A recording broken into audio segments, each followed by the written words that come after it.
Hi guys, welcome back to another reading vlog. I think this is going to be one of the last vlogs for my Halloween stuff. I am sort of a week behind, so I know you're probably going to see this maybe the week after Halloween. We'll see, because I'm so bad. I've been filming these vlogs, but I haven't edited to post any yet. I still have to edit to post my vacation one where I was reading on vacation, so I show my vacation reads and stuff. But sadly I didn't give any updates while I was on vacation. But anyways, I'm going to start out this reading vlog. It's going to probably be the last of my spooky reads. I say that, but it might not be.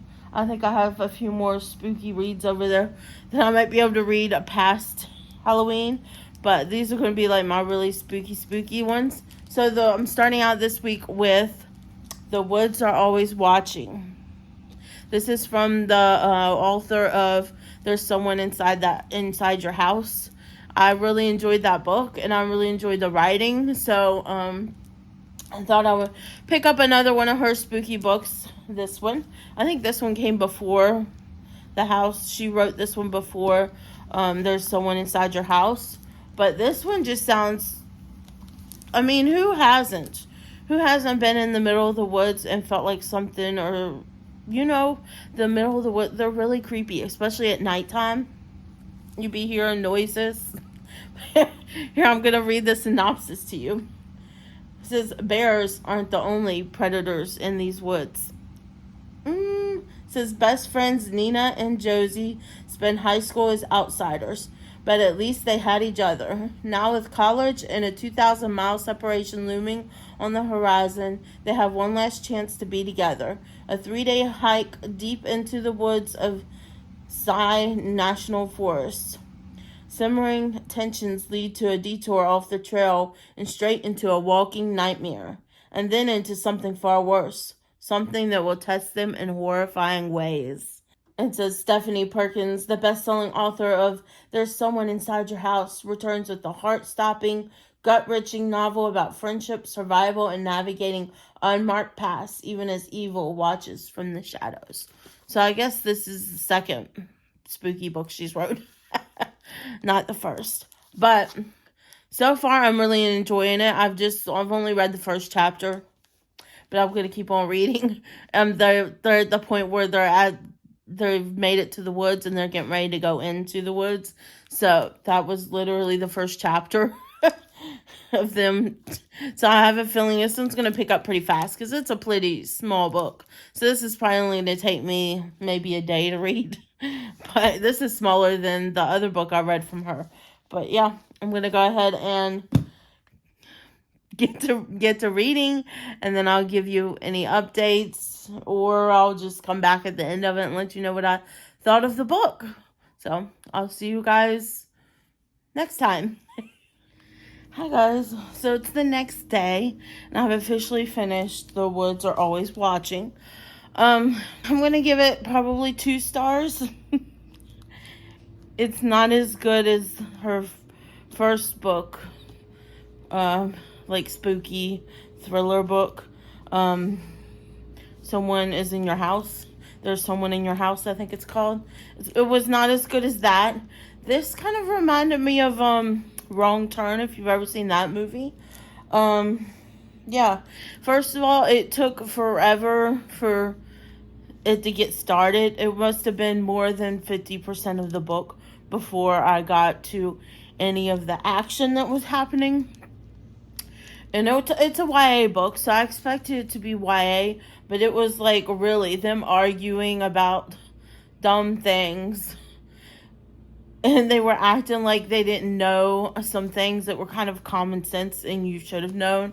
I don't care how young you are. But I can't even remember now with the one that I should have came in and did an update while I was reading it to tell you about the one instance where I was like, how did you not already know this? And then also I didn't like the ending. It kind of just ended.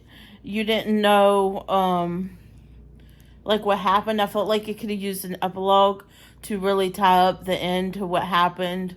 And You never seen them.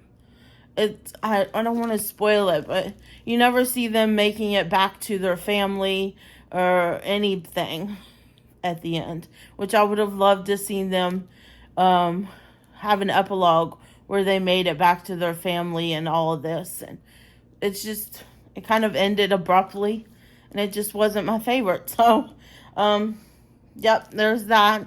2 stars for this book.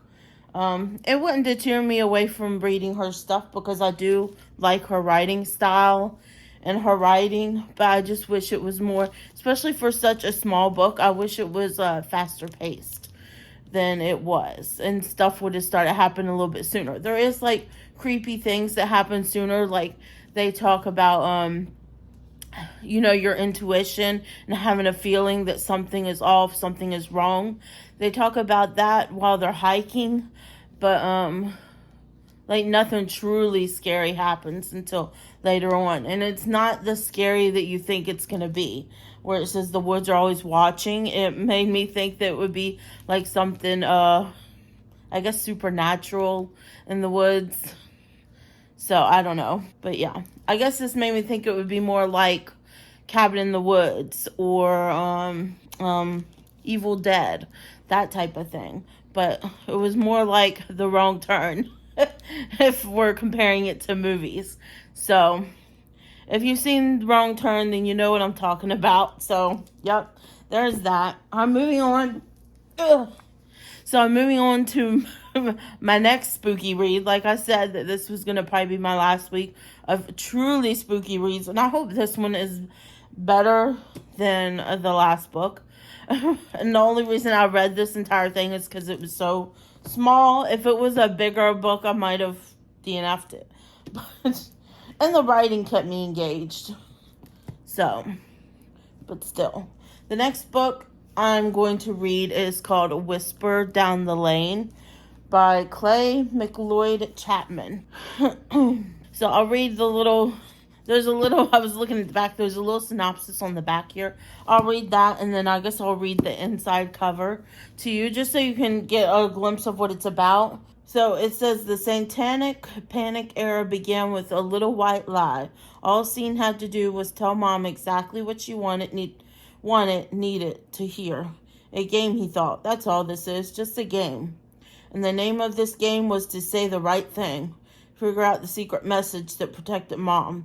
The meaning hidden within the words that would defend them both. The truth.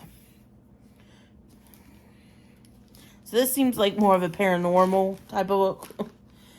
So here's Richard doesn't have a past. For him, there is only the present. A new marriage to Tamara, a first chance at fatherhood to her son Elijah, and a quiet but pleasant life as an art teacher at Elijah's elementary school in Danvers, Virginia. I live in Virginia, so that's a little unsettling. Not in Danvers, Virginia, but I live more up north. So then the body of a rabbit ritualistically murdered appears on the school grounds with a birthday card for Richard tucked beneath it. Richard doesn't have a birthday, but Scene does. Scene is a 5-year-old boy who has just moved to Greenfield, Virginia. Once again, Virginia. His mother, like most mothers in the 1980s, she's worried about bills, childcare, putting food on the table, an encroaching threat to American life that can take the face of anyone, a politician, a friendly neighbor, or even a teacher. When Scene's school sends a letter to parents revealing that Scene's favorite teacher is under investigation, a white lie from Scene's lights a fire that engulfs the entire nation, and Scene and his mother are left holding the match. Now, 30 years later, someone is here to remind Richard that they remember what Scene did. And though Scene doesn't exist anymore, someone needs to pay the price for his lies. So it sounds interesting. We'll see. We'll see if I make it through this book. Because if it's not as fast-paced and thrilling as it is, I probably will DNF this. But it sounds interesting. I'm curious what they did. So, we'll see. And the cover just looked absolutely spooky. That's what drew me in too. But I'm going to try this one next, and we'll see how it goes. And I'll give you any updates I'll try to give you more updates while I'm reading this one versus the last one.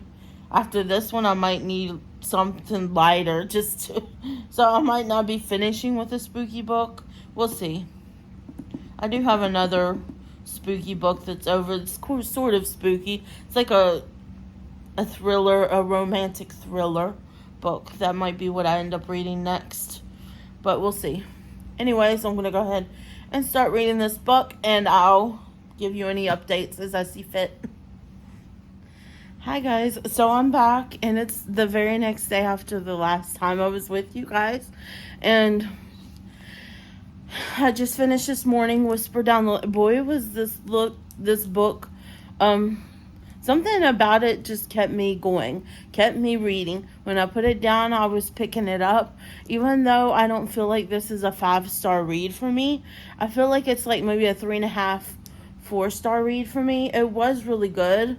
But I almost feel like I didn't fully understand the ending. I don't know. It confused me a little bit, but it was such a good story.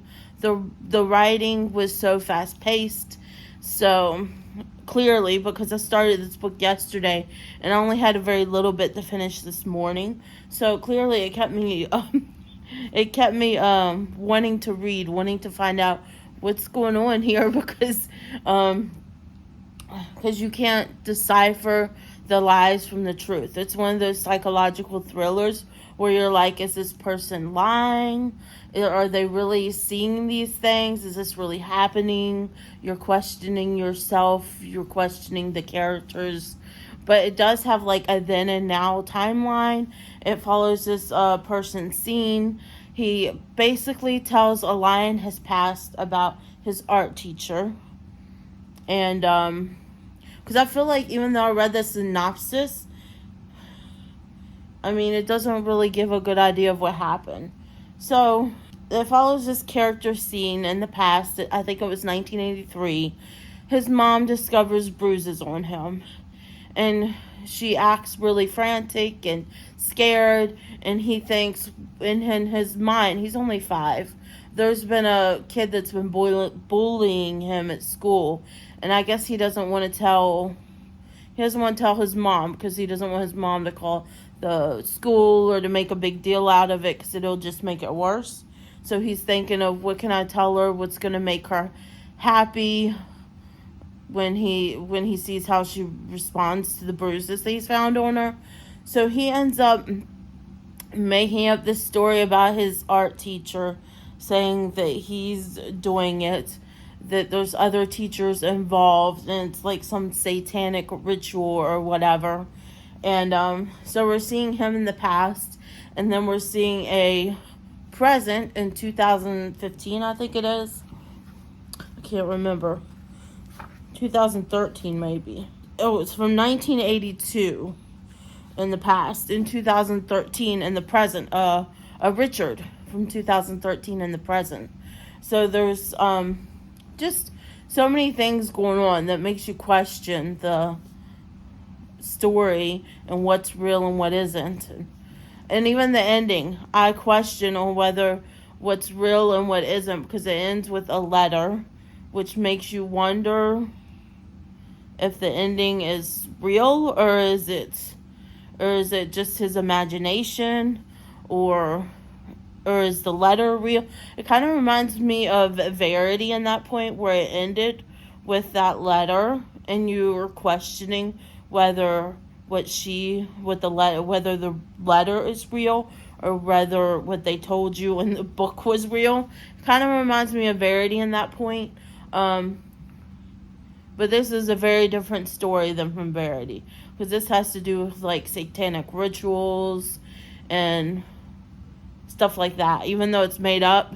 But it was very interesting. It definitely kept me interested in the book. But I do give it probably 3.5 stars. But if you see on my Goodreads, it might be 4 stars, or maybe 3. I might knock it down to 3, just because I don't know. Even though I really liked it, really enjoyed reading it, I don't know. It just didn't feel like more than a 3.5-star book to me. So there's that. On that note, I need something a little bit lighter and fluffier after reading that book. That was intense. So I'm going to go ahead and read Spells for Lost Things by Jenna Evans Welsh. And if you know this author, she's the author of Love and Gelato, Love and Olives, Love and Luck, that little like series that goes together but isn't connected, I don't think. But I actually have those books. I've just never read them. They're on my shelf. I just haven't read any of the books on my shelf because I'm too busy checking out library books and reading them to read what I actually own. But I thought I would read this one. And here it says, so this I thought would be perfect for, this is more of like a spooky, not really spooky, but a rom-com probably. I think it sounds more like a rom-com. But it is more like fall vibes because of the spells. And it takes place in Salem, Massachusetts. Here, I'll read you the synopsis on it. It says, Willow has never felt like she belonged anywhere and is convinced that the only way to find a true home is to travel the world, something she plans to do as soon as possible. But her plans are pushed aside when her aloof and often absent mother drags her to her hometown of Salem, Massachusetts, to help wrap up the affairs of an aunt who had just died, and Aunt Willow didn't even know she had. Mason also has felt like he's never belonged anywhere, but that might not be because he's been in and out of foster homes his entire life. Stuck in Salem for a short time, Mason fully intends to escape from his new foster family and get back to his mom, wherever she may be. But when he meets Willow, he can't help but be pulled into her infectious desire to uncover the history behind her mother's secretive past in Salem, her mysterious aunt who may or may not be a witch, and the centuries-old curse on her family. It says, as the two explore the notorious coastal town, make their way from one ancient ivy-covered house to the next, and visit too many New Age shops, they venture unexpectedly into a heartwarming romance. The universe seems to have brought the two of them together for something special, if only they can summon up the courage to discover what that something is. So it sounds like a really cute romance, but like set in the kind of spooky fall vibes because it's set in Salem, Massachusetts. So I thought I would just read something lighthearted to finish out this reading vlog. So I feel like the first two books I read were kind of heavy, especially that last one that was a psychological thriller. I think reading it out of pure shock, to be honest. So I'm going to go ahead and start reading this, and I'll give you any updates, or I'll update when I finish reading it, if I don't give any updates in between. So, bye. Hi guys, so I haven't updated y'all any, and I have finished this. I finished this yesterday, which was today's Wednesday. So it did take me a bit to read through this, but that was mainly because my son was off for like a 4-day weekend because of Halloween. So I finally finished this. So good. I love this. I would give it 5 stars. I was crying so much near the end of the book. It was just so sweet. And there was just, I don't know, magic. It's a very cute, cozy, magical, witchy rom-com, I guess. There were some funny moments where I was laughing too. But I really enjoyed it. I loved her writing, Jenna Evans Welsh. This just made me more excited to read the other books I have from her. Love and Olives, Love and Luck, and there's another one that I can't think of right now. Yeah, I forgot what the third one was called. But this just made me more excited to read those books, because I think she wrote those ones before this one. I think this one's like one of her newest releases. I could be wrong though. But anyways, I really enjoyed this book. 5 stars if you like cute little witchy rom-coms. This is so cute. So it's about this girl, Willow. When she's younger, her parents get divorced, and her mom moves them to California, where she has a job. I forget what the job is, but she moves to California for work, and her father moves away, and she only sees her father every once in a while, and her mom has seemed to pull away from her after getting a divorce. So she feels kind of lost, and she feels like she doesn't have a place in the world, and she really loves to travel. So she has been traveling to spend time with her aunt, who lives in, I forget where her aunt lives, but she lives overseas. And then her mom ends up getting a call after she asks her mom if she can do a sabbatical overseas for her senior year and live with her aunt and go to school over there. But, yeah, her mom is pretty much like, no. And then she gets a call, and she ends up calling her in her office in their home, and she tells them that her sister had died. Her daughter, Willow, didn't even know she had a sister, apparently a twin sister at that. So apparently her sister died, and she has to go back to Salem, Massachusetts, because she left her the house. And so they travel back to Salem. And then when you get to Salem, she meets Mason, who his mom is a drug addict and has spent his whole life trying to get sober. And he's been in and out of foster care when finally he gets placed with a family in Salem, which apparently the mom, Emma, knows his mom. So that's difficult for him. And he hasn't had contact with his mom for years, so he has no idea where she's at. And he's pretty much been spending his time in different foster cares. He's been running away, trying to find his mom. Every time he has a lead, he leaves from wherever he's placed and goes to look for her. So pretty much it's about him trying to find his mom.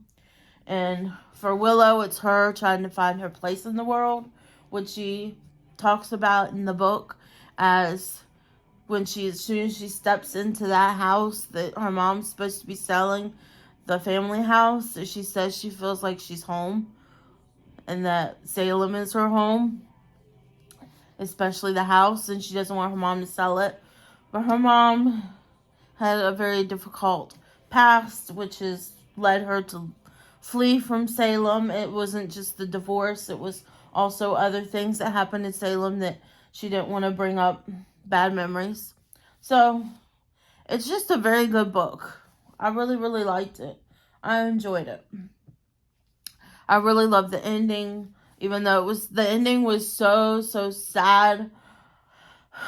But it was so sad, but at the same time happy. So I really enjoyed this, and I would definitely recommend it if you like little cute witchy rom-coms. This is definitely a nice cozy read, and I loved reading this after having such heavier reads before this book. So that's it for me for this reading vlog. I hope you guys enjoyed this week of reading. I hope you guys enjoyed this video. If you liked it, please give me a thumbs up down below. And if you're not yet subscribed, I would greatly appreciate it if you would consider subscribing to my channel. And next to the subscribe button, it's the bell. You can ring that to be notified of all my future uploads. And I hope you guys are having a great day, night, weekend, whenever it is you're watching this. And I'll see you guys next time. Bye, guys.